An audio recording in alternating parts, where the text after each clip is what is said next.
Hey there, folks. It's Tony here from the Essence of Travel Discoveries. Welcome to this beautiful afternoon. I am back on. Folks, thank you so much for your patience. Your love and your support is so greatly appreciated. The amount of cards, messages, text messages, and all that I've gotten, incredible. My phone at one particular time was so buzzing so much that actually the battery went dead. So I'm very excited, honored, and blessed that you thought of me and all your well wishes and stuff like that. So thank you so very much. I had well wishes coming in all the way from the British Virgin Islands. So very excited for that. So thank you, thank you, thank you. Kind of bring you up to speed. So here we are. We're almost a month into this now since I had surgery, which May 17th is when I had it. May 15th, we checked into the Cleveland Clinic. And here we are, June 14th. And recovery is going very well. We've had some hiccups along the way, and I'm going to get to that just in a second. So first, I'd like to give another shout out to Cleveland Clinic, Dr. Kopovanik, my surgeon, to all the nurses, all the other doctors, cardiologists, the medical staff, to the cleaners, to the guest services, to everybody that's there at the Cleveland Clinic.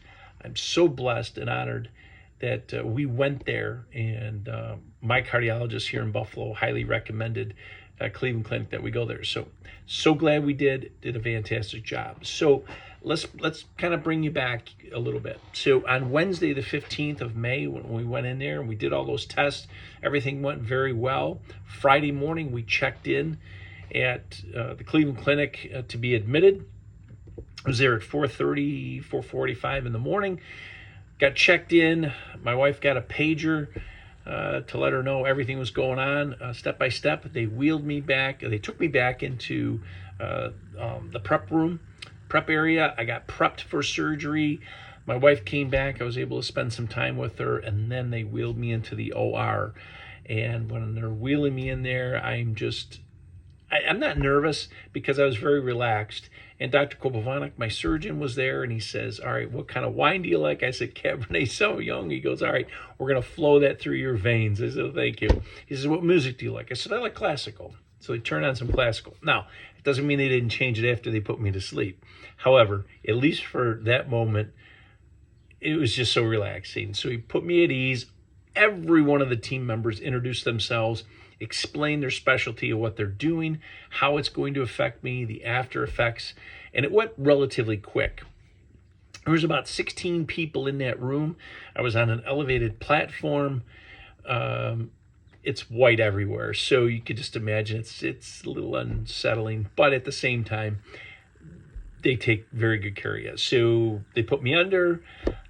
When I'm done, about 6.5 hours later, let me back up. So during that time, Kim got a pager that would tell her everything.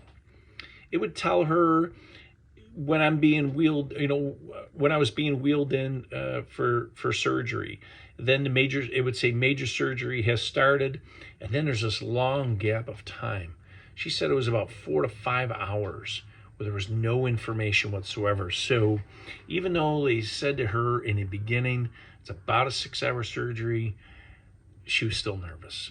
Can't blame her, right? I mean, really, that's a lot. So anyways, she got that. Then it says that I'm out of surgery, I'm in recovery, and the doc would come back and get her shortly, which he did. Brought the family in. It was my wife, our one son, our one daughter. It went back there and talked to him, and he explained how surgery went, everything. And just very compassionate, such a compassionate man. Dr. Kopovanik, and by the way, he's very tall. He's 6'8". Awesome guy, though. Great sense of humor, too. So, wheeled me into ICU. My family came back briefly. From there, they were only there for a minute or two where they then were asked to step out so they could take the ventilator tube out. Because I was on life support. During that time, I was on a bypass, obviously to work on the heart. So I didn't have any effects afterwards. I don't really have any memory loss other than my typical old man memory loss. But I didn't have any memory loss. So I felt really good about that. So then moving forward with that, started in recovery into the ICU. Very, very difficult to get up and move in a chair.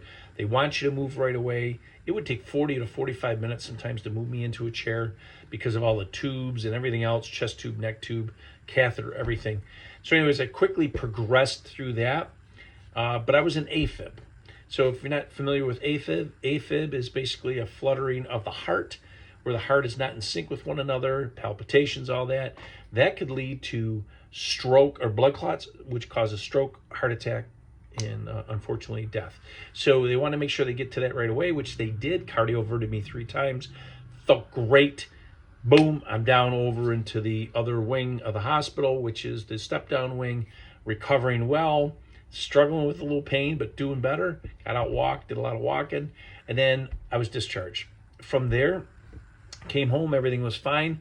A week later, though, I went back into AFib. Damn it. So with that being said, now it really caused a problem. So I had to go back. Just this past Wednesday, I was recardioverted, where they zap you, they put you under again, they zap you again, and brought me back. So I feel great now. Recovery's been very well. And I'm going to continue to put these videos out and show my recovery. But they did a great job. And again, forgive me for showing my scar, but I do want to show this because I'm very happy with that. You can see they did a tremendous job with that. And nice and clean, no infection, no nothing.